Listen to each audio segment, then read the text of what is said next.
Hello everybody, Jim here, and tonight you are joining me on a little walk through the neighborhood, or at least part of the neighborhood, of Ikebukuro here in Tokyo on what was a pretty nice night, if I do say so myself.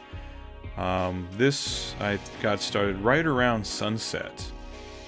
So just as things are starting to light up a little bit, and got darker as I walked around. I was here initially today because I wanted to do a video at the brand new Sega arcade that had just recently opened up across the street from the old Sega arcade that recently closed, but as you're going to see a little later in the video, it was not terribly impressive. So I thought to myself, well, how about a video about just this area in general? And as you can see, already in the festive mood here in Ikebukuro. Actually, in most places around Tokyo, usually in November, that's when we get started with the Christmas lights and festive decorations, which is just fine with me, because this is probably my favorite time of year. I'm a winter kind of guy, which is odd, even though I grew up in a very hot and humid part of the United States. I definitely prefer cold weather, and Tokyo itself gets pretty hot and humid in the summer, so I really welcome the coming cold. Anyway, we just walked away from Ikebukuro Station, and we're just going for a nice leisurely stroll here. We're going to pass a lot of businesses, restaurants, things like that. We're going to look at some arcades and other various things. Actually, a little later we're going to go to Plaza Capcom and see what's become of that. Some musical instruments for you. A tenga.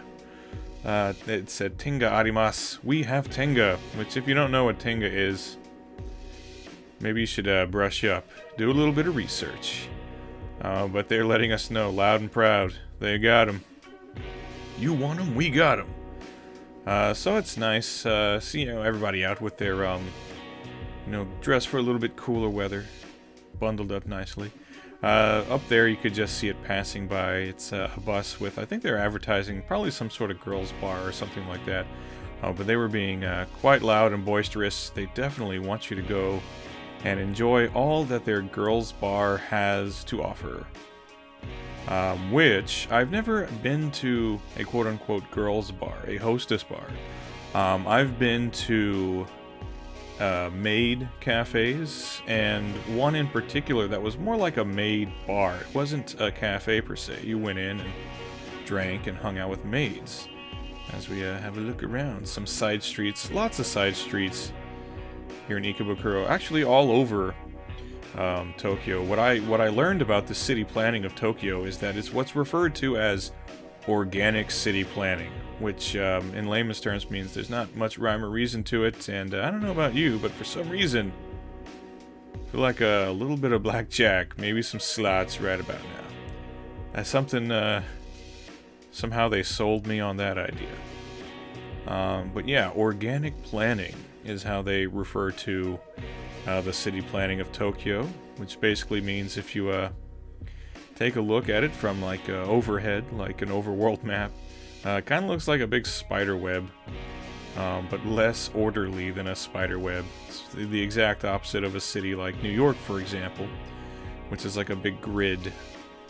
Tokyo is anything but a grid, which if you want to get somewhere right away, it's a little confusing sometimes, but if you're like me and you like to explore little side streets and things, it's perfect for stuff like that. Anyway, we're coming up generally on the area I like to hang out at. There's some little guys out here running around trying to holla at chicks.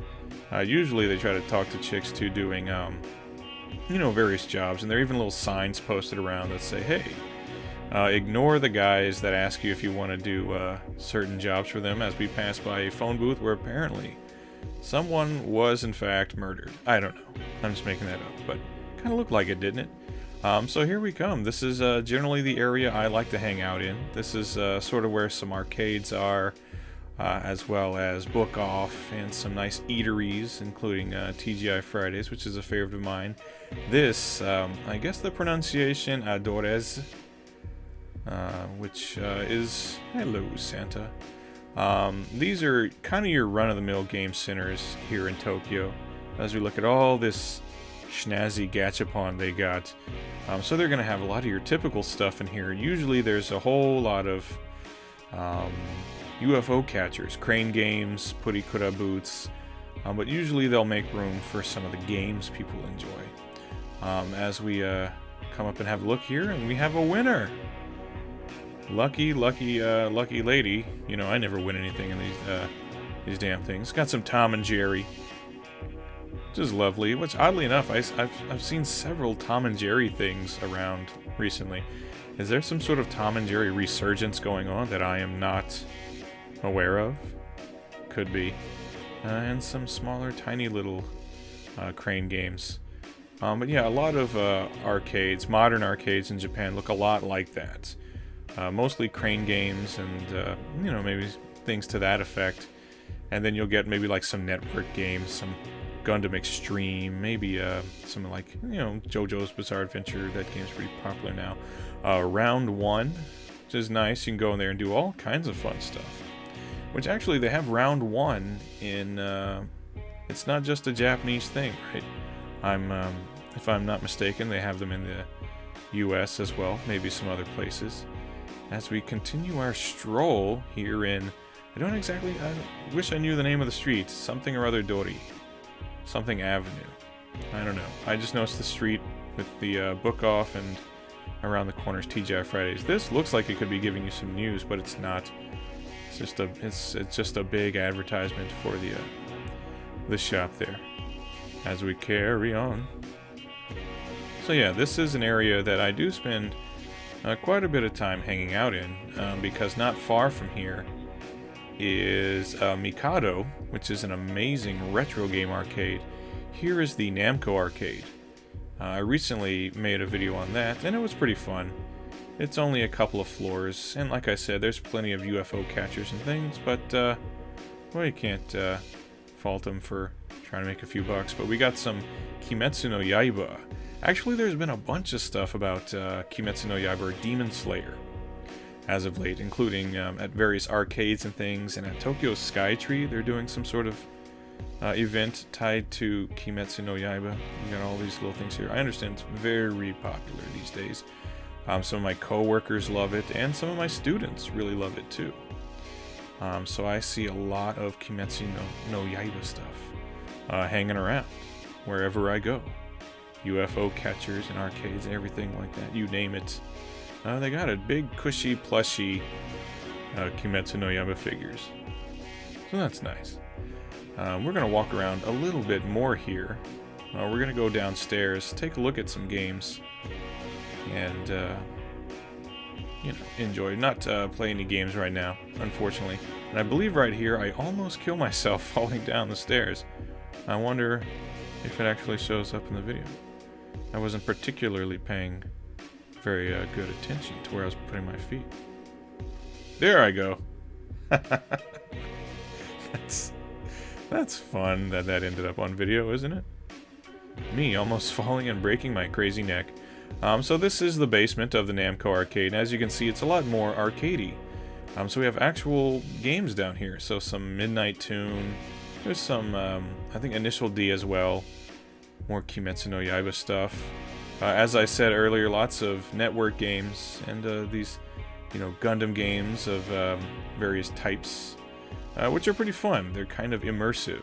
You know, big giant controller, 3 screens. That's cool. And then a whole bunch of Gundam Extreme. I think it's Gundam Extreme 2, actually, which is incredibly popular right now. As well as this JoJo's Bizarre Adventure.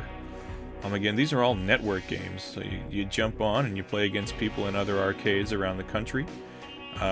Some Mario Kart arcade you can't go wrong with, and a whole bunch of rhythm games, including some Taiko Drum Master, which is always fun. I actually used to have the home version a long time ago. I was like, you know what, I must have this. And it had all those cheesy American songs on it, and it was a lot of fun. But yeah, can never go wrong playing some Taiko Drum Master when you pop by an arcade. And I think down there is where they keep all the Purikura booths, the little photo booths and things, and some of them even have like cosplay stuff. Not sure if this place does, but I've been to arcades where the photo booth areas have lots of cosplay things, which seems to be popular with the young ladies. But that's about all she wrote for the Namco arcade. Lots of crane games for you to try your luck with, and plenty of network games down in the basement. And it's actually, it's not a bad place to kill some time. Last time I was there, I played quite a bit of Initial D and some Taiko Drum Master. So yeah, I'm happy with that. Although I usually stray away from the network games there. And then directly above it is a book off. That building right there with the big gray tarp over it, that sadly is what used to be Sega Gigo. No idea what they're turning it into for future purposes, but here is the quote-unquote Sega arcade they opened across the street. So you're about to see everything it has to offer. So, a few floors of UFO catchers, and then if you go into the basement, these are the only other games in the building aside from UFO catchers. And as you can see, it's more of the most recent Gundam Extreme. And that is it. So there are no other games. So you could just as easily be playing Gundam Extreme at the Namco arcade. And then if you get bored of it, you can go play something else. Here, not so much. So this was why, I came today thinking there was going to be a legit new Sega arcade to explore. And to my dismay, no, not really. It's just a bunch of UFO catchers with some Gundam Extreme in the basement. So I said, you know what? Let's make more of a video then. Let's go explore the town a little bit. Let's go, a little night on the town. How about that? So that's what we're gonna do. We're gonna keep on walking, keep on perusing. I believe the next stop I made, I walked all the way down to the building with the Plaza Capcom in it, which was, well, you're gonna see in a minute. It's not what it used to be. But there, come on, it's TGI Fridays. Which some people say, you live in Japan, you have all these varieties of food. Look at this ramen right here. And look, if you're in need of maid service, they've got it. They've got you covered. So there's all this food, all these different types of food available. Why would you just go to TGI Fridays? It's just, an American chain restaurant. And the thing is, I've been living in Japan for like a decade. And I eat lots of Japanese food. I eat plenty of ramen and all those kinds of things. But damn it, sometimes what I really want is a decent plate of buffalo wings, bottomless tub of ranch, and a beer the size of my head. And I can get all those things right there at TGI Fridays. Or some kind of weird, fruity drink, whatever they got. So I like to stop by Fridays whenever I can. But anyway, we're in this here Q Plaza, the name of this building. It's, huge building, lots of stuff in it, lots of businesses, restaurants, places to shop, little cafes, things like that. But we're here today, or tonight, for that matter, because on the third floor is where Plaza Capcom is. And the last time I paid a visit to Plaza Capcom, they had like a virtual reality something or other going on, and a giant statue of the Tyrant from Resident Evil, and some other various things that were pretty cool. So I was like, you know what? While I'm in the neighborhood, let's go stop by. Let's go have a look. See if all that cool stuff is still there. And, well, we're about to see that aside from like the logos and some of the merch in the Capcom Cafe, there's not a whole lot of Capcom at the Capcom Cafe. There's more like a whole lot of UFO catchers and Gachapon, but we get to take a little look out, look down at the little people down in the street from right up here, right above the Capcom logo itself. And we can look out at the city that dreams are made of. if your dream is in fact to play a lot of crane games.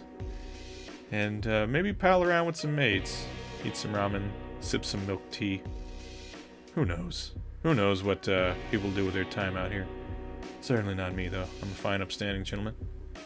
And anyway, we have the Capcom Cafe here, which they have goods to buy. You know, I didn't go inside because if I'm not going to get anything to eat or drink, I'm like, I won't bother them. But usually it's Monster Hunter related stuff, and that's kind of a slap in the face, isn't it? Nintendo stuff at the Capcom. Plaza Capcom, come now. Is that appropriate? Or some Minecraft, because nothing screams Capcom like Minecraft. But this is what the Plaza Capcom is now. So there's not a Street Fighter cabinet in sight. And actually, right here, I'm kind of walking around asking myself, like, wait, where was that? Wasn't there a giant statue of Tyrant here? Where might that be? Well, unfortunately, I have no idea where that is. It would normally be, like, right around here somewhere. So, as you can see, they've got some Mario Kart, cabs, and a few other things, maybe. But nothing really Capcom related, and no more of that VR stuff. The VR area is now just a bunch of picture booths. But as we're about to see, this place turned into a maze of gachapon machines. Just lots and lots and lots of gachapon. You could easily get lost in here. Children of the gachapon. Including, I mean, come on now. If you're gonna get any gachapon, Pennywise. Right? Because why not? You're gonna see just the scope of how much gachapon they have in here, so to look around and try to find something of interest would take quite a while. If you're like very specific about what you want. Good luck finding it in this forest. This absolute forest of gachapon machines. And that is what Plaza Capcom is now. Really, I should have gone back for those Pennywise capsule toys. I mean, come on. Tiny little Pennywise in your pocket. Who could say no to that? And for only a couple hundred yen. But here we go. A little more UFO catchers. Some of these figures and things. Some of them look like, if you could catch them in like 1 or 2 tries.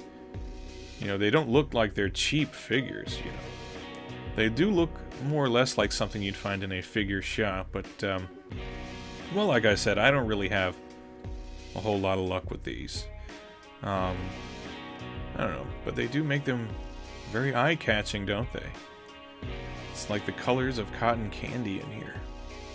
A little bit like you're at a circus. And more Tom and Jerry. What's going on? What is this new obsession with Tom and Jerry? I'm not entirely sure. But I do see Tom and Jerry merch pretty frequently. For like a cartoon series that's like 1 million years old. I wouldn't think I would see as much of it as I do anyway. But yeah, the Q Plaza, I mean, there's plenty of other stuff in here to have a look at if you are so inclined. But if you were excited about going to the Plaza Capcom, at least for the time being, aside from the logo, it really has nothing at all to do with Capcom itself, unfortunately, for me, especially because I'm a huge Capcom fan. This Burger King probably has more to do with Capcom than the Capcom Cafe at this point. Because Burger King, they probably had some, Capcom toys for their kids' meals at one point, didn't they? I don't know.